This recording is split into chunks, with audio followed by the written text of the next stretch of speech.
Bonjour à tous et à toutes et bienvenue sur la chaîne Reflet de Lune, j'espère que vous allez bien, merci pour votre présence aujourd'hui. On se retrouve pour le tirage des énergies du mois de novembre 2023 pour le signe des poissons, soleil, ascendant, lune ou Vénus en poisson. Je lance le générique, je fais le tirage et je vous retrouve juste après.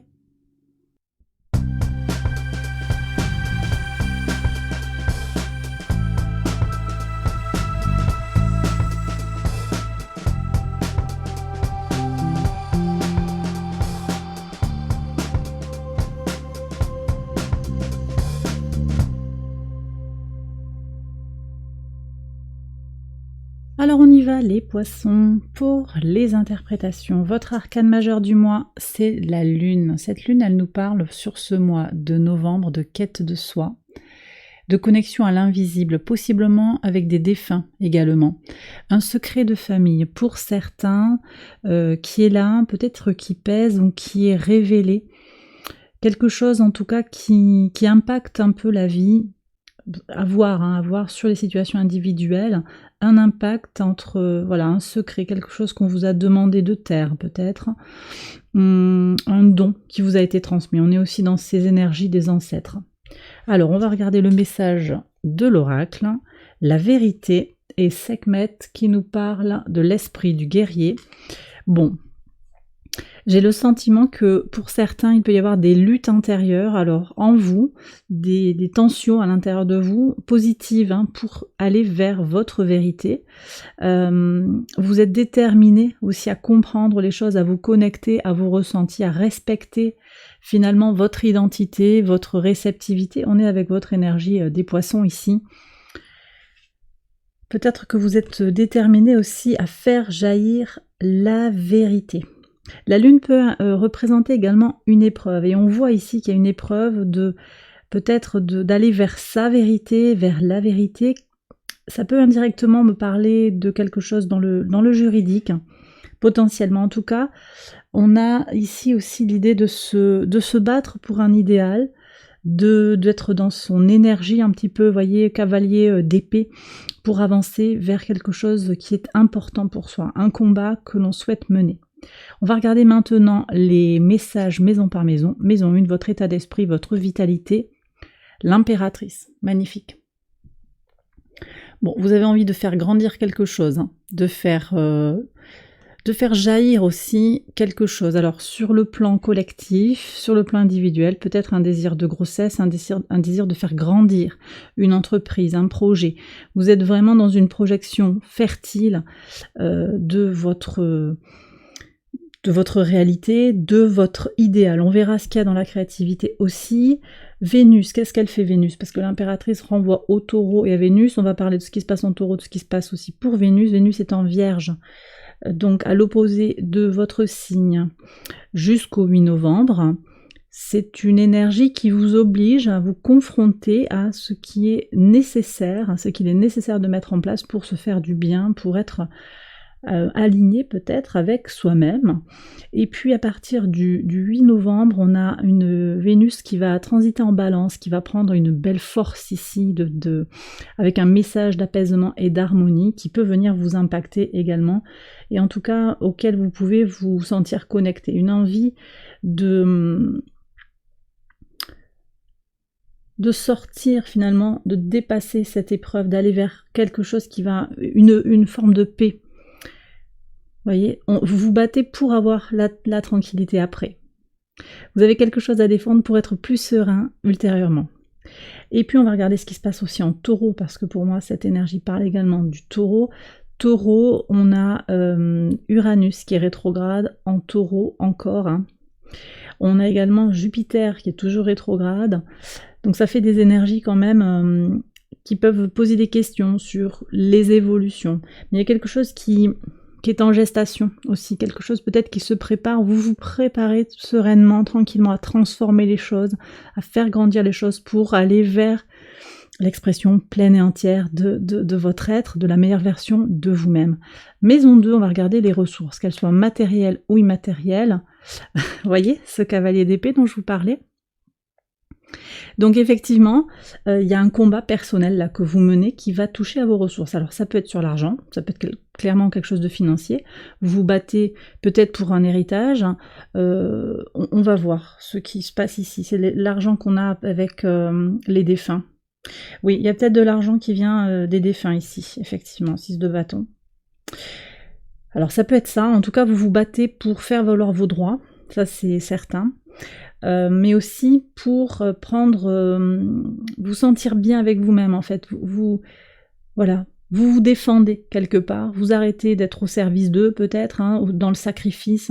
Donc il y a vraiment quelque chose de fort où vous êtes très dans la combativité, vous allez poser des limites saines en fait pour être en pleine capacité de vos moyens, sur le plan matériel, mais sur le plan physique également, pour être en bonne santé. Je vous parlais de Vénus en Vierge, qui vous oblige, en fait, peut-être qu'il y a quelque chose aussi qui vous oblige à rester à la maison pour vous reposer, pour vraiment prendre soin de vous. Et ça reste la vérité, c'est-à-dire que votre vérité à l'instant T, c'est que votre corps vous dit que vous avez besoin de vous reposer, et c'est ok. Je vais voir ce qu'il y a sur le quotidien, justement, maison 6, oui. Maison 6, quelque chose de... un quotidien où vous vous sentez réunifié. Vous voyez, vous prenez soin de vous. J'en reparle après, mais là, j'ai vraiment ce sentiment de trouver son centre. Saturne rétrograde dans votre signe, très important. Bon, alors voilà, donc belle combativité sur vos ressources, ça avance. Vous avez quelque chose à défendre et ça avance. Maison 3, la communication, les échanges, les petits déplacements. Oui, donc il y a quand même des affaires de justice pour certains. Deuxième arcane majeur. Un besoin d'être juste dans la parole, de parler aussi dans votre vérité, de parler vrai, de dire les choses avec un certain sens de l'équité. Il ne s'agit pas de blâmer l'autre ou de se blâmer soi-même, mais vraiment d'avoir cette parole juste, ajustée, équilibrée. Peut-être qu'on est sur du relationnel aussi avec un frère et une sœur. Je vous dis, il y a quelque chose de l'ordre de l'héritage aussi, des problèmes familiaux, il va falloir que vous vous défendiez ici. Alors, ça ne veut pas dire faire que l'autre sera moins servi, c'est pas ça, mais vraiment avec cette notion d'équité entre les membres de la famille, entre les gens aussi autour de soi. Ok. Je pense aussi que vous allez avoir des déplacements qui vont vous permettre de vous équilibrer. Il y a un apaisement ici, vous trouvez votre routine peut-être au quotidien pour aller et venir au travail ou parce que vous avez besoin d'aller dans une autre ville, une autre région. Donc soutenu. On va regarder ici ce qu'il y a sur les grands voyages. Oui. De toute façon, le mouvement est favorable pour vous. Il y a du mouvement, il y a des possibilités pour explorer, potentiellement voyager à l'étranger ou planifier des voyages à l'étranger. Ok ? Maison 4, je reviendrai sur cette maison après. La maison 4, c'est votre base, vos fondations, votre rapport à la famille, au foyer, le rapport au père aussi, parfois aussi à la mère, on verra. Le chariot, bon alors là, on a une carte très puissante en domicile, puisqu'elle représente le cancer et donc est associée à la maison 4. Vous avancez très très fort avec un sentiment d'appartenance à votre famille de sang, à votre famille d'âme ou de cœur. C'est très bien. Il y a une base forte et vous avancez avec vos proches, pour vos proches. On est dans cette idée aussi de vivre avec son passé, accepter la place que l'on a, accepter tout ce que l'on emporte du transgénérationnel, de ses ancêtres pour avancer. Donc un bel ancrage, je sens des énergies très ancrées dans le chakra racine, là, et puis une belle vitalité pour avancer et vous projeter dans la vie, effectivement. Maison 5, votre créativité, votre enfant intérieur, vos enfants, si vous en avez, votre épanouissement personnel, la tempérance. J'associe le 2 de coupe, voilà, c'est une mini version, en tout cas en plus dans la lecture, c'est cette idée de trouver son centre. La tempérance, là, c'est l'idée de connecter son masculin et son féminin, c'est l'idée de prendre du temps pour soi, de se centrer, de trouver aussi sa vérité intérieure. Donc, encore une fois, très Saturne rétrograde dans votre signe. Ça veut dire quoi ? Ça veut dire que je pense que vous allez trouver des réponses déjà par rapport à vos blessures d'enfance. Il y a un apaisement ici qui vient. Vous allez comprendre certaines choses et vous allez vers votre épanouissement personnel qui passe par un apaisement. Vous avez la lune quand même, c'est une énergie très très... Alors on me dit très plate, hein. Oui, je sais pas pourquoi on me dit ça. En tout cas, c'est apaisé. C'est apaisé. Ça peut... Bon, elle peut causer de l'anxiété, la lune aussi, hein, dans son côté un peu négatif, mais là on sent que vous avez besoin de calme, vous avez besoin de parler peut-être un peu moins fort, de parler plus calmement, de prendre du temps pour vous, pour trouver des idées. Et si vous êtes dans le milieu créatif, si vous avez envie de générer des idées, si vous avez besoin d'inventer, on voit comment votre patience, mais aussi cette capacité à plonger en vous, très scorpion dans l'énergie quand même aussi, hein, avec tout ce qui se passe dans le signe du scorpion sur ce mois de novembre, eh bien vous allez pouvoir arriver à des résultats. Voilà, très clairement. D'accord ? Patience aussi avec un enfant, peut-être qui vous fait un peu tourner en bourrique. Patience, ça va aller, ça va aller. Et sur la vie sentimentale, il y a quand même aussi quelque chose qui prend corps. Hein. On verra avec le détail du tirage. Vous êtes en tout cas dans quelque chose de très résilient et vous êtes prêt à vraiment vous reconnecter à ce dont vous avez besoin pour vivre une vie sentimentale épanouie. Sur le quotidien, maison 6, donc le travail, l'organisation, la routine, la santé, on est un peu dans cette énergie, je le disais, de la tempérance. On se trouve, il y a un dialogue clair et net, sain avec soi-même. Vous êtes vraiment dans une collaboration avec vous-même. Vous prenez soin de vous, clairement. Et peut-être une rencontre aussi qui est annoncée au niveau du travail. Quelque chose d'assez magique, je pense, quelque chose d'assez inattendu également. Sur la maison 7. Alors la maison 7, elle nous parle des autres, elle nous parle de la vie extérieure à vous-même, de votre façon, de la façon de vous engager aux autres, les associations, les partenariats, la vie de couple. Alors quelque chose... ici de fructueux, de positif, mais également marqué par une certaine indépendance, une certaine autonomie dans les sentiments. Et je pense que c'est lié ici aussi à cette force que vous allez puiser en vous. Donc vous ne dépendez pas ou vous ne dépendez plus de l'autre pour une validation. Vous avez d'ailleurs peut-être été déjà validé sur le plan professionnel, vous avez eu des récompenses, vous avez été remercié pour certaines actions, certaines missions. Et si ce n'est pas le cas, également, vous savez, vous connaissez votre valeur et vous n'attendez plus la validation des autres. Très bien. Très très bien. De même que dans le couple, dans la relation amicale, vous êtes peut-être davantage en autonomie, en indépendance, dans votre propre vérité et dans votre propre combativité. Ok, alors je continue ici avec la maison 8, la maison des changements et des transformations profondes, mais également des profits qui passent, je l'ai dit tout à l'heure, je ne le dis pas systématiquement, mais c'est les profits ici qui viennent du décès de quelqu'un, donc des héritages en particulier. Bon, il y a une réussite sur le plan matériel, je pense que pour certains, effectivement, vous allez être concernés par toucher de l'argent d'un héritage. Pour d'autres, on vous demande aussi de positiver, de rester dans cette combativité et de vous projeter comme ayant déjà atteint l'objectif, que ça vous permettra en fait d'attirer à vous cette réussite que vous désirez. C'est cette énergie de combativité aussi qui est là, projection dans la combativité. Je construis en me projetant dans comme si vous étiez déjà dans la réalité. D'accord ? C'est une histoire de visualisation aussi, de projection mentale positive pour atteindre ces objectifs. Maison 9 ici, la maison 9 qui nous parle de votre spiritualité. J'ai parlé des grands voyages également, du rapport à l'enseignement, à l'apprentissage, des données complexes, aux valeurs, philosophie, l'administration. Il y a des avancées, une envie de trouver des solutions créatives à des problèmes administratifs.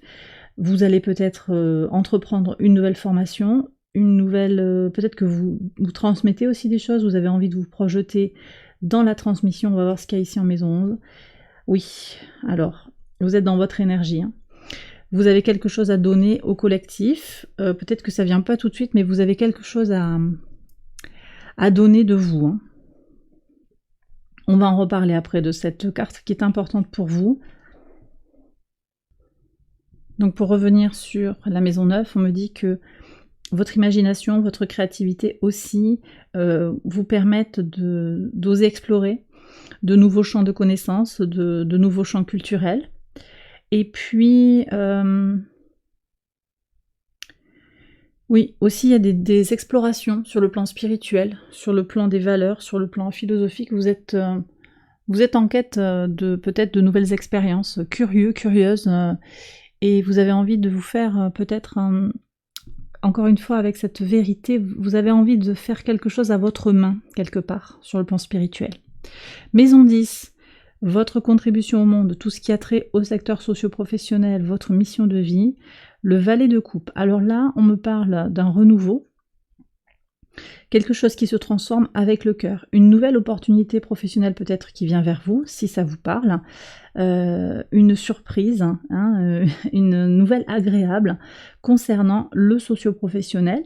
Pour certains aussi, vous sentez que vous êtes très aligné, vous êtes dans votre mission de vie, vous êtes ok, et c'est un sentiment de renouveau qui est là. Peut-être que vous allez faire un nouveau travail qui vous plaît énormément, peut-être que vous trouvez une nouvelle mission aussi qui va vraiment vous mettre en joie. En tout cas, quelque chose de renaissant et de positif, que ce soit dans une transformation ou dans complètement un changement de métier, d'activité. On est aussi sur, pour les personnes qui ne sont pas au travail, qui sont à la retraite ou sans emploi, on est quand même aussi sur une occupation qui vous parle, d'accord? Il y a une réalisation émotionnelle et du cœur, vous avez peut-être quelque chose à donner aussi de votre temps, de votre âme, de votre sensibilité également aux autres, d'accord? Alors je pense que ça a aussi un écho avec la maison 11, vos projets, vos espérances, le lien à la communauté.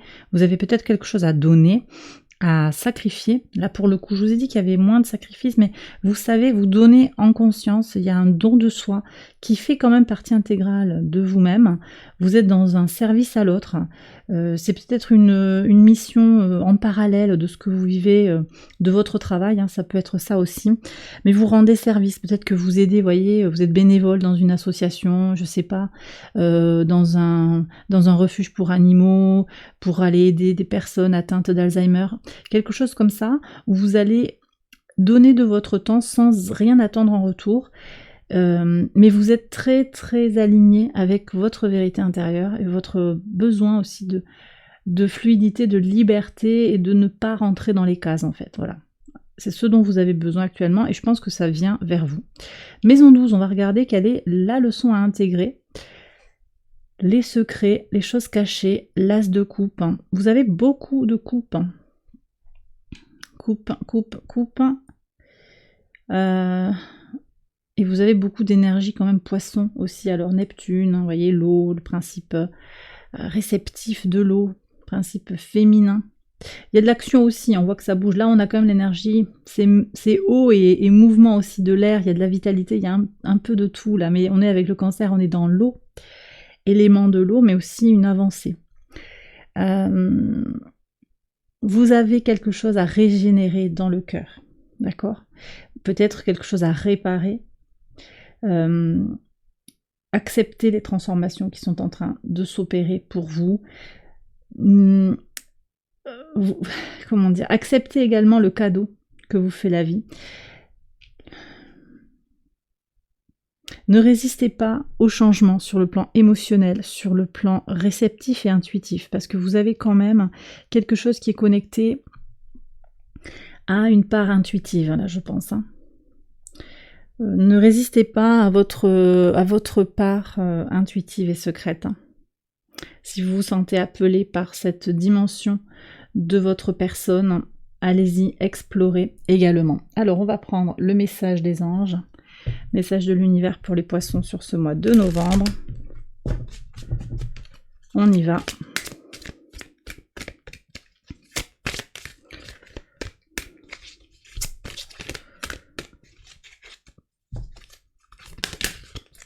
Alors ici, regardons les messages.